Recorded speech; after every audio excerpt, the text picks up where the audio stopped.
In a small town almost forgotten by the world, an old cemetery where the tombstones were so old that the words engraved on them were almost illegible. There, surrounded by a dense forest, was the gravedigger, a man named Joao. He was a solitary figure, with gray hair and a weathered face, who had dedicated his life to caring for the graves and keeping the cemetery in order. Joao knew every corner of that place and had never felt afraid. But that night something was different. The night was completely dark, without a single star in the sky.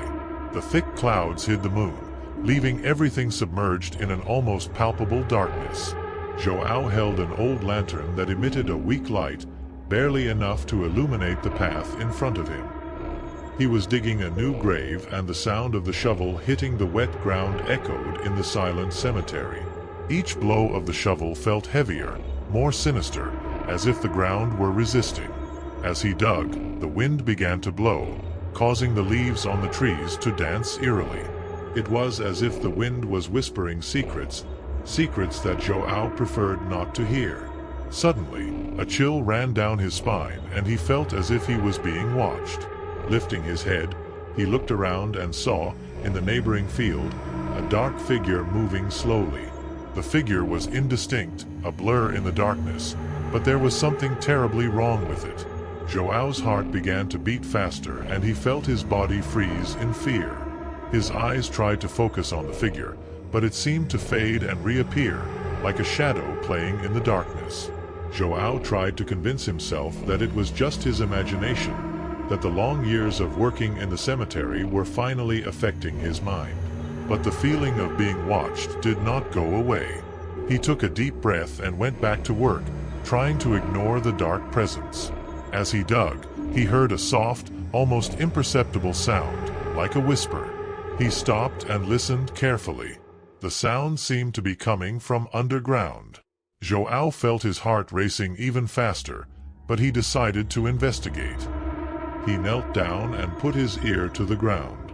The sound became clearer. It was a murmur, a low, distant voice. "Help me. Please help me." John stepped back, fear now dominating his thoughts. He knew he had to get out of there, but something was stopping him.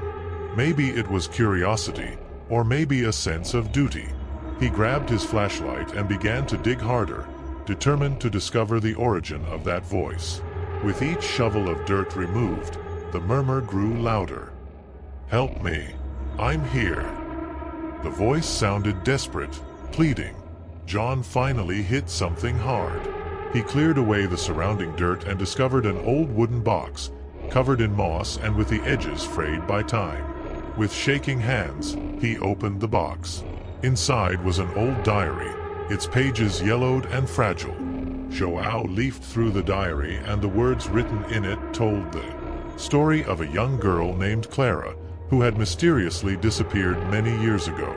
She had been buried alive, wrongly accused of witchcraft. The diary revealed that Clara had made a pact with unknown forces to survive, but she was trapped in that limbo, unable to rest in peace. "Help me find peace," the last page of the diary pleaded. Joao felt a mix of compassion and terror. He knew he had to help Clara, but he didn't know how. He looked back at the shadowy figure, which was now closer, almost within reach of the dim light of his flashlight. He realized that the figure was Clara, her spirit trapped between the world of the living and the dead. Joao gathered his courage and promised Clara that he would help her find peace. He began to recite a prayer, something his grandmother had taught him when he was a child. As he prayed, Clara's figure began to glow, and the darkness around her slowly dissipated. When she finished the prayer, Clara smiled at him, a sad smile, but one filled with gratitude. Her spirit began to fade, transforming into a soft light that rose into the sky. Joao stood there, watching until the light disappeared completely. That night, the cemetery returned to its usual silence, but Joao knew that something had changed. He had helped a lost soul find peace. And although he continued his work in the cemetery, he never again felt the fear of that night, because he knew that, in some way, he had done something good. The days passed and Clara's story became a local legend. The children told the story by word of mouth, adding details to each tale. They said that Clara had been a beautiful and kind young woman, unjustly accused of witchcraft out of envy and fear. Her unjust punishment had trapped her spirit in the cemetery, until John freed her with his courage and compassion. Joao, for his part, felt at peace knowing that he had done the right thing. He continued his work in the cemetery, but now with a new purpose. He began to care for the forgotten tombstones, restoring the names and stories of the people buried there. Each tombstone told a story, and Joao felt it was his duty to preserve those memories. One night, while cleaning a particularly old tombstone, John felt that sensation of being watched again. But this time he wasn't afraid. He knew Clara was there, watching him, grateful for his help. He smiled in the darkness and went back to work feeling accompanied. And so, the legend of the Cemetery of Shadows and the gravedigger who freed a lost soul continued to be told for generations. And every time someone passed by the cemetery, they swore they heard a soft whisper in the wind, a whisper of gratitude, as if Clara was there, giving thanks for finally finding peace. I hope you liked the story, because the second story is even more chilling. Just don't forget to see if you're already subscribed to the channel so you don't miss any terrifying stories. Imagine, you live in an old house, full of history and mysteries, but with a peculiar charm. This house is located in an unusual place, an old cemetery. At first you didn't know about this macabre detail, and, despite some peculiarities, everything seemed normal. It was a big house, with wooden stairs that creaked with every step, huge windows that let in sunlight in the morning, but at night they turned into terrifying black holes. The walls were adorned with old wallpaper, faded by time but still retaining a touch of elegance. The first few nights, sleep came easily, but soon you began to notice something strange. When everything was quiet, around midnight, you could hear soft footsteps, as if someone was walking through the halls. It was as if an invisible visitor was exploring the house while everyone was asleep. These sounds disturbed you, but you tried to ignore them, thinking they were just your imagination. But it wasn't just that. Stranger things began to happen. Doors slammed shut on their own, even when you were sure you had left them open. Lights flickered for no apparent reason, and sometimes you could swear you saw shadows moving in the corners of your eyes. At night, in the utter silence, you could hear whispers, as if someone was trying to talk to you, but the words were always garbled, as if they were coming from far away. Your curiosity, or perhaps your courage, led you to investigate the house further.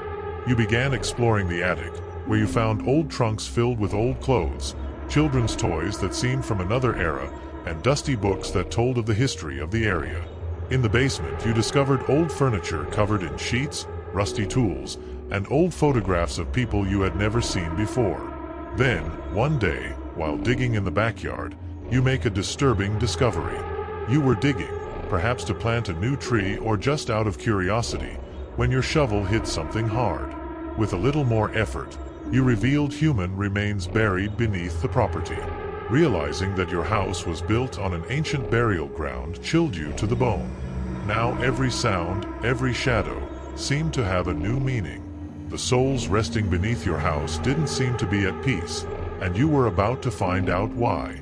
That night, the whispers grew louder, almost as if the voices were desperate to communicate with you. You decided you needed to understand what was going on. You returned to the attic and pulled out one of the old books you had found earlier. It was a journal written by one of the house's former residents. As you read, a dark story unfolded. The journal told of a man named Thomas who had lived in the house with his family for many years. He described nights of torment, where he heard the same voices and footsteps you hear now. Thomas believed that the spirits of those buried in the ancient burial ground were trying to communicate, seeking justice for something terrible that happened long ago. You decided to investigate further, following the clues left by Thomas. He discovered that many years ago the cemetery had been desecrated by a group of looters in search of buried treasure. Many bodies were dug up and reburied in any way, with no respect for the souls that rested there. The souls were trapped, unable to find peace because of this act of disrespect. Determined to help, you searched for ways to appease the spirits. You consulted ancient books, spoke to local historians, and even sought help from a medium. Together you performed a ritual to honor the dead and ask for forgiveness for past mistakes. You and the medium lit candles, burned incense, and spoke ancient words, asking the souls to find peace. That night, the whispers finally ceased. Doors stopped closing on their own, and the shadows disappeared. The house, which had once seemed filled with sadness and despair, now seemed peaceful and welcoming. You knew that although you could never completely erase the past, you had done your best to bring peace to the restless souls. And finally, he could sleep peacefully, knowing that his home was no longer a place of torment, but a home where the past and present could coexist in harmony. I hope you liked the story, because the third story is even more chilling. Just don't forget to see if you're already subscribed to the channel so you don't miss any terrifying stories. I hope you liked the story. Imagine a seemingly ordinary nursery located on a quiet street in an old neighborhood. However, this nursery holds a disturbing secret. It is right next to a centuries-old cemetery, a place where the silence is only broken by the wind whistling between the eroded tombstones. In the early morning, when the fog still covers the lawn and the children begin to arrive, something strange happens. Teachers and young students begin to report unexplainable events. Whispered voices coming from empty rooms, footsteps echoing in silent hallways, and even fleeting visions of spectral figures passing through the walls. The teachers, initially skeptical, can no longer ignore the increasingly frequent reports.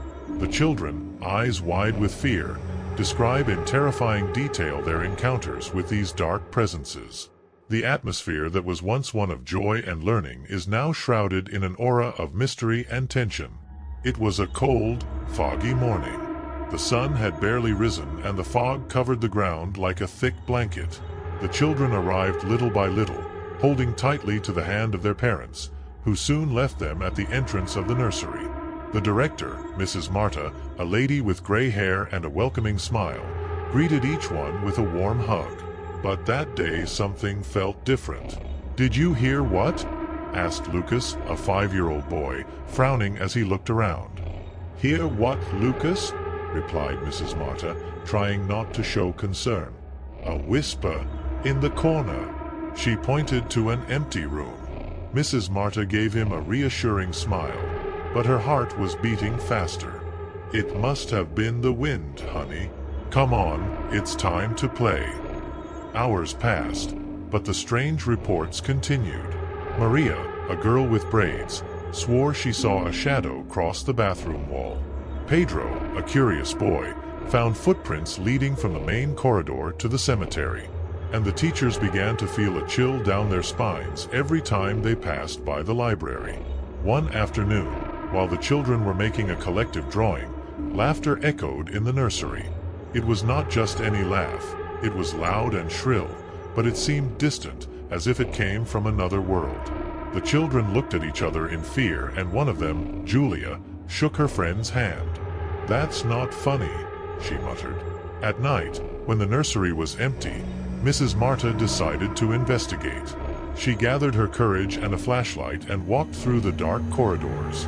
With each step, the sound of her shoes echoed, mixing with the sound of the wind outside. Suddenly, the flashlight flickered and went out. In the total darkness, she heard a whisper, "Help us!" Her heart raced, but she did not run away. She turned on the flashlight again and followed the voice, which led her to the basement of the nursery. The basement was a place that no one liked to visit, full of dusty boxes and old furniture. There she found something that took her breath away, an old diary, its cover worn and its pages yellowed by time. Donna Marta began to read the diary and discovered that, many years ago, the nursery was a large mansion where a family lived. The youngest daughter of the family, Clara, had mysteriously disappeared and, since then, the mansion had been abandoned, until it became the nursery we know. The diary contained stories of strange events and whispers asking for help, exactly like what Donna Marta had heard. Determined to solve the mystery, She decided to gather the teachers the next day and tell them the story. "We need to find out what happened to Clara and help these spirits find peace," she said. The teachers, scared but determined, began to investigate. They asked old neighbors in the area and discovered that the cemetery next to the nursery was where Clara and her family were buried. With the help of the children, who drew maps of the cemetery from their visions, they managed to locate Clara's grave. One night, everyone gathered at the cemetery. The children, with candles in hand, lit the way.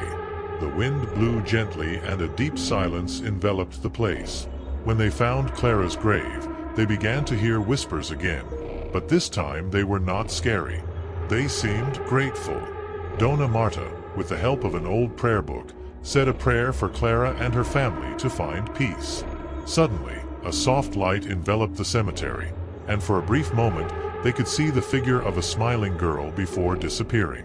Since that day, the nursery has once again become a place of joy and learning. The children no longer heard whispers or saw strange shadows. And Dona Marta knew that, at last, Clara and her family were at peace. So the nursery continued its routine, now certain that even in the midst of mystery and fear, courage and kindness would always prevail.